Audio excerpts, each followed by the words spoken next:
Hi there and welcome to the show once again. I'm Tom. This is Juliana. We want to welcome you here. Last episode on Bible Tales, we were talking about the prophet Elijah, who challenged the false prophets of Baal, hundreds of them, to a showdown at Mount Carmel, in which Jehovah's mightiness was put on full display. Baal was proven to be a fraud, a phony, a loser, and a charade.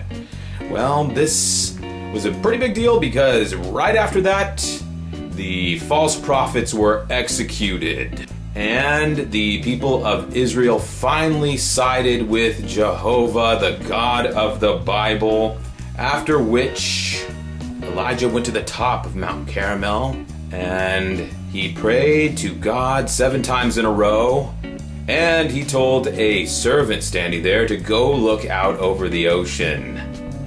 Well, they looked out over the sea and saw a little cloud coming out, no bigger than a person's hand. Just a tiny little cloud that started to appear. Well, Elijah told the king, if you're wanting to go home, you better get in your chariot and take off right now before the flood arrives. That's right. The drought was over. It says that the skies became heavy with dark clouds, and a downpour gushed forth. What's more, the scriptures say that the Lord's hand came upon Elijah, and he girded himself up, and he started running, and he outran King Ahab's chariot back to Jezreel. Apparently God had given him supernatural speed, so he outran a team of horses all the way back to the city. Well, when King Ahab got there, he told his wicked wife about the events that unfolded at Mount Carmel, and that her false prophets, all the hundreds of them who ate at her table, well, they're sleeping with the dinosaurs now. They're not coming back. So she was not too jazzed about that, and it's written in scripture that she said, quote, "So let the gods do to me, and more also, if I do not make your life as the life of one of them about this time tomorrow." So she was really steamed about this whole thing, and she said that she was going to deal with Elijah. So she said it was curtains for him. Well, Elijah probably thought about this time that Jehovah was just going to vaporize Jezebel, but that's not what happened. That was not Jehovah's timetable of events. And so instead, Elijah, when he received this message, he realized he better start running. And so he got out of there pronto. At this point in the story, something funny happens. The tale takes a strange turn when he goes out into the wilderness and he sees a broom tree, and he goes and sits down beneath it and says, "It is enough, Lord. Please take away my life now." So this is a sad moment. It's one of the earliest written accounts of someone having depression. It's more of a modern thing that people talk about, being depressed. This wasn't something that was big in ancient literature. We don't know why Elijah felt this way after Jehovah's glorious victory over Satan at Mount Carmel. It seems that Elijah believed that the good times were just going to keep coming, that Jezebel was going to be kablooied. It's not what happened, though. And instead, Elijah had to return to what he was used to, which was running and hiding and everyone being mad at him. And I think he thought that those days were over, but he realized that it was still going to keep going that way. And I think it really set in for him. He was probably exhausted. At this point, God wanted to strengthen Elijah. And so he sent an angel who woke Elijah up beneath the broom tree and showed him that he had baked a cake for him. Apparently cake was Elijah's favorite food. Earlier in the scriptures he had talked about cake. And he also showed him a jug of water that we have. And we know that he liked water. And so the scriptures say that this strengthened Elijah for 40 days and 40 nights, which you may recognize that phrase.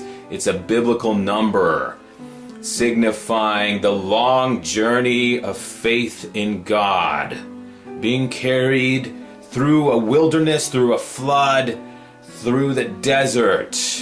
For weeks, the prophet Elijah walked through the Middle Eastern desert on his way to the mountain of God in distant Arabia, called Mount Horeb, also known as Mount Sinai. And it's said that for centuries, even predating the Bible, this was a mountain of worship to God. Something led Elijah to travel to this distant location. He may have been fleeing his enemies. What it seems is that he was being led there by God, whether he knew it or not. I actually watched a Bible program not too long ago with Christian explorers who were visiting. It was really quite interesting. This is a distant location, by the way. There's not even really a road that goes to it. It's way out in the desert. They say that the Arabian government is planning to build a road and even a visitor center, maybe even a hotel. They're very interested in boosting tourism to this site now, so apparently they've had a turnaround on that. The Christian explorers, while visiting this mountain and circuiting it, discovered a cave. Yes, there is a cave there, and they said this is Elijah's cave that he slept in, because we know from the scriptures he did that, and there is only one cave on the side of the mountain. It was really quite incredible to be watching on TV the video cameras and you're like, we're in Elijah's cave. It was in this cave that God spoke and said, "What are you doing here, Elijah?" Well, God knows everything. He already knows what Elijah is doing there, and he likely was the one that brought Elijah there. But God is acting as a counselor in this passage. He is dialoguing with Elijah to talk things out with him. And he's doing this for his benefit. And Elijah told God how he felt. He said, "I have been very zealous for you, Lord. Now I am all alone, and they seek to take my life." Well, this is how Elijah felt. Now, we as people reading the Bible, looking back all these years later, we say, what was Elijah worried about? God is on his side. And to us, it's like a movie, or it's like reading a book where we know that in the end, the good guys win. Of course they do.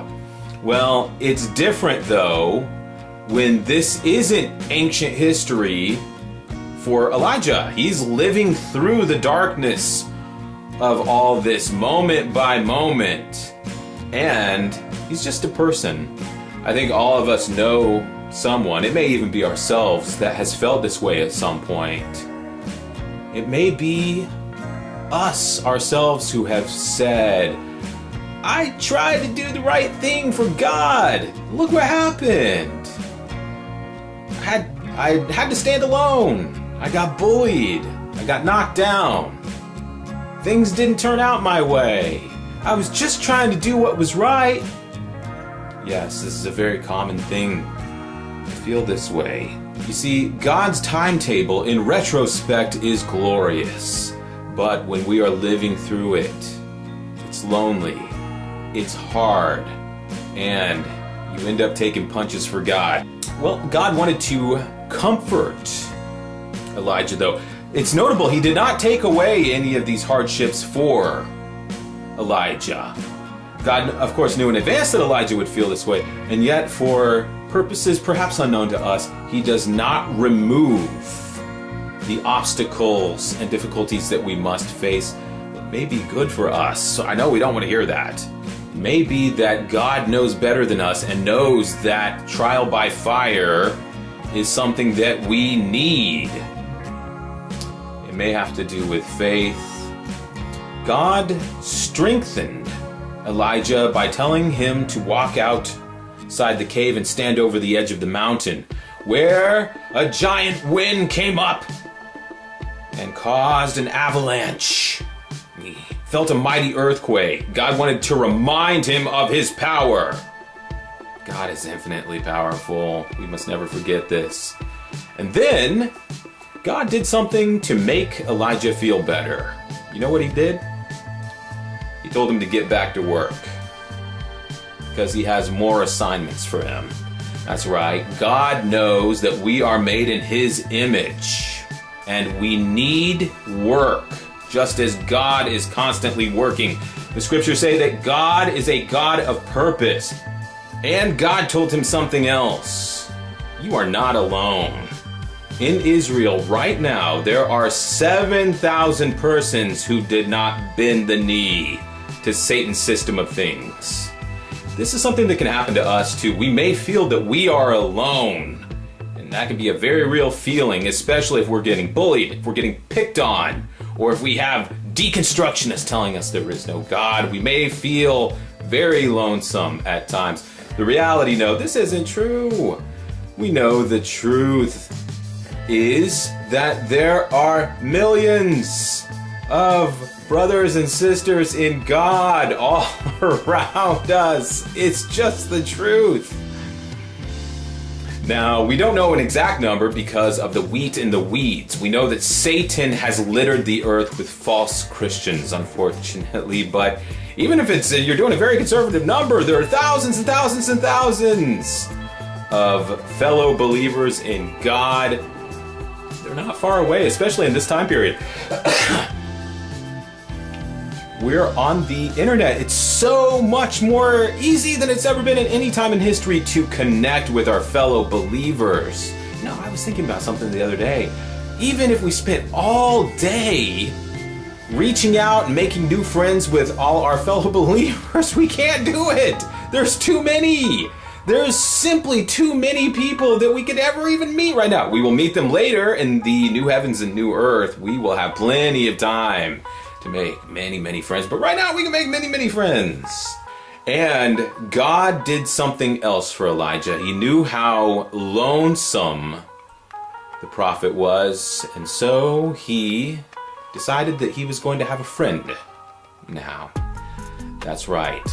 Elijah left the cave and he started walking towards Damascus in Syria. And along the side of the road, he saw a young man with a team of oxen plowing a field.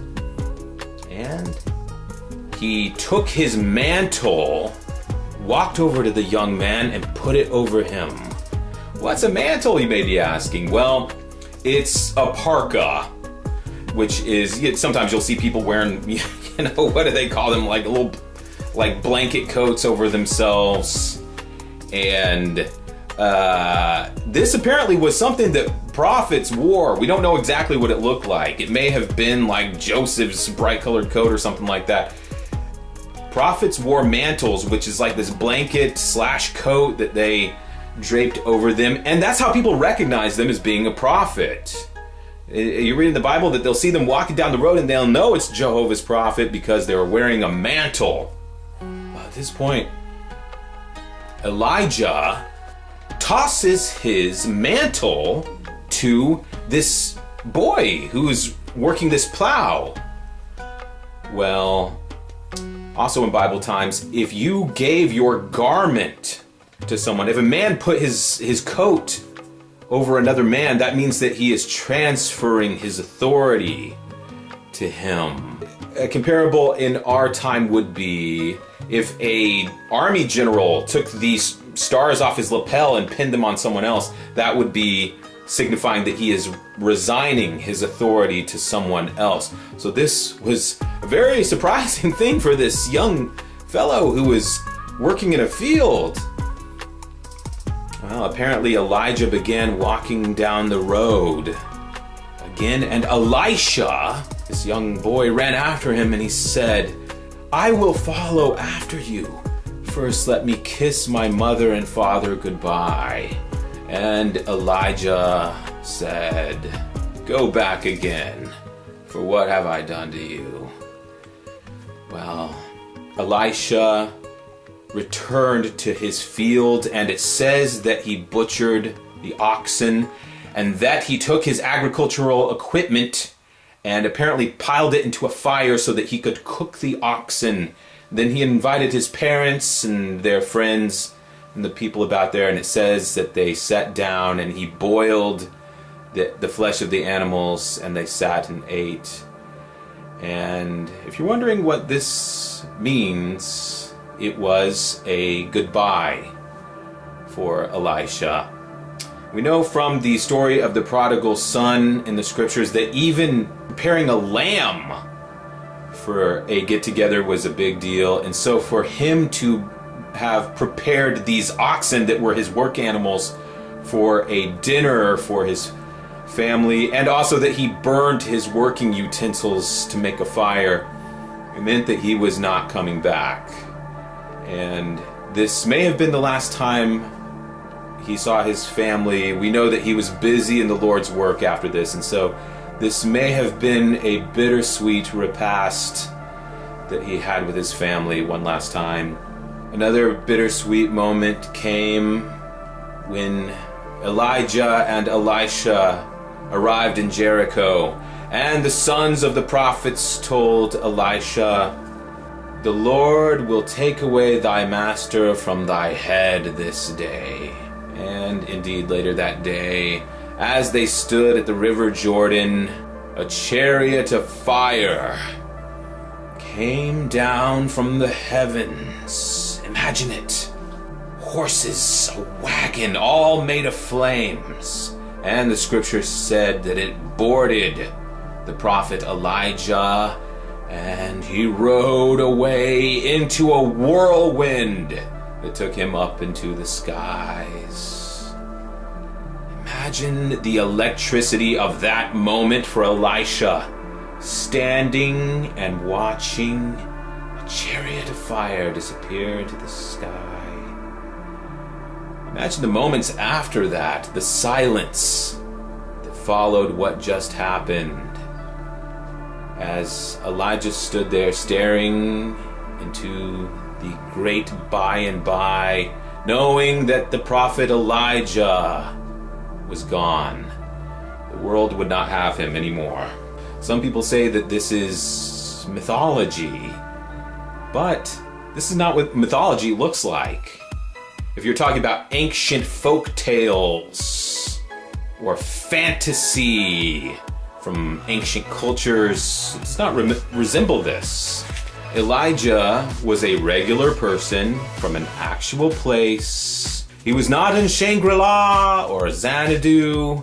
The people he was around, Ahab and Jezebel, these are verified people that existed in history. We know where they lived.